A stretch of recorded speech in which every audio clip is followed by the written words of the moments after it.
इस बीच एक बड़ा सवाल, क्या ईरान पर जल्द बड़ा हमला होने वाला है? क्या अमेरिका और इजराइल की जंगी तैयारी पूरी हो चुकी है? ईरान में भले ही विरोध प्रदर्शनों को खामेनेई ने दमन से शांत करा दिया हो, लेकिन ईरान पर जल्द ही अटैक होने वाला है। दरअसल इसके संकेत मिले हैं इजराइल के प्रधानमंत्री नेतन्याहू के ताजा बयान से। नेतन्याहू जो कई दिनों से इजराइल से बाहर थे, अब उन्होंने ईरान को खतरनाक चेतावनी दी है। उन्होंने कहा है कि इजराइल ईरान पर ऐसा हमला करेगा जो उसने कभी सपने में भी नहीं सोचा होगा। एक और अमेरिका हमले से पीछे हट गया था, लेकिन इजराइल के पीएम के ताजा बयान इस बात पर मोहर लगा रहे हैं कि अमेरिका और इजराइल अब ईरान पर हमले के लिए पूरी तरीके से तैयारी में है। ईरान पर हमले में देरी की वजह सऊदी और अरब देशों का ईरान को समर्थन मिलना है, लेकिन इजराइल अपने दुश्मनों को कभी नहीं छोड़ता।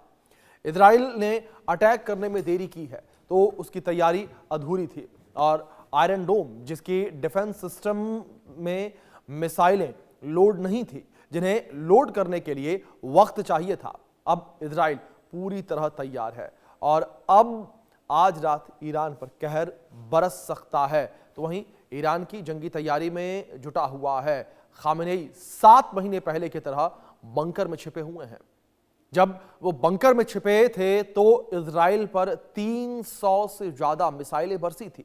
ऐसे में एक बड़ा सवाल उठ रहा है, क्या ईरान अब आर पार के मूड में है? इसी मुद्दे पर खास मेहमानों के साथ हम चर्चा करेंगे, बातचीत करेंगे, समझने की कोशिश करेंगे कि ये स्थितियां इस वक्त क्या बनती हुई नजर आ रही हैं। लेकिन उससे पहले हम आपको ग्राफिक्स के माध्यम से कुछ और जानकारियां जो है वो दे देते हैं, किस तरीके से अपडेट निकलकर सामने आई है कि कौन कितना ताकतवर है, ये आपको बताते हैं हम। यहां पर आपको बता दें कि रक्षा बजट को लेकर जिस तरीके से जानकारियां सामने आई हैं, यहां पर ये अपडेट है 30 से 40 अरब डॉलर, जिस तरीके से ये जानकारियां सामने आई हैं। एक्टिव सेना है और 4.65 लाख रिजर्व सैनिक हैं इजराइल के पास। ईरान के पास 3.5 लाख रिजर्व सैनिक हैं और कंपलसरी मिलिट्री सर्विस है इजराइल के पास। ईरान के पास 551 विमान है, आप समझिए। और इजराइल के पास रिजर्व बहुत तेजी से एक्टिव है, जो कि 24-48 घंटे की संख्या में है। 40 फाइटर जेट ईरान के पास है। इजराइल के पास 350 विमान है। 87 ट्रांसपोर्ट विमान ईरान के पास है। इजराइल के पास 90 फाइटर जेट है और फ्लीट स्ट्रेंथ 67 की ईरान की। आप समझिए किस तरीके से यहां पर इजराइल और ईरान की इस वक्त हम सैन्य क्षमताओं को लेकर बात करें वो नजर आती हैं, और दोनों ही सैन्य क्षमता जो है वो साफ तौर पर दर्शाती बताती है कि किस तरीके से टकराव जो है वो देखने को मिल रहा है। हिजबुल्लाह हूती ईरान की ताकत को लेकर बात करें, लेबनान के हिजबुल्लाह का जिस तरीके से अपडेट है, हिजबुल्लाह के पास 1 लाख से ज्यादा जो है वो लड़ाके मौजूद हैं, यानी कि एक तरीके से एक्टिव सेना। हिजबुल्लाह के पास 1.5 लाख से ज्यादा मिसाइलें जो है वो मौजूद हैं।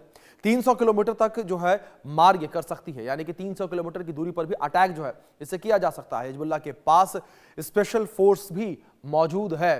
तो हिजबुल्लाह के पास स्पेशल फोर्स मौजूद है। युद्ध के समय घुसपैठ करने के लिए खास ट्रेनिंग जो है वो इन्हें दी गई है। और आप समझिए किस तरीके से यमन का हूती विद्रोहियों गुट भी ईरान के साथ है। साथ ही साथ हूती विद्रोही के पास 1.5 लाख से ज्यादा लड़ाके मौजूद हैं। ड्रोन और मिसाइल जैसे एडवांस वेपन से हूती लेस हैं। इनके पास ड्रोन है, इनके पास एडवांस वेपन है। हूतियों के पास 1000 से ज्यादा यहाँ पर गाड़ियां भी हैं, और साथ ही साथ कितनी ताकतवर यहाँ पर IRGC है, शॉर्ट और मीडियम रेंज बैलिस्टिक मिसाइलें जो हैं वो यहाँ पर मौजूद हैं। फतेह 110, जुल्फागर, कियान मिसाइलें जो हैं वो शामिल हैं इसमें, और शाहब 1, 2, 3 और घदर इमाद जैसी इसमें शामिल है मिसाइलें। इजराइल या फिर अमेरिकी बेस पर हमला ये कर सकती हैं।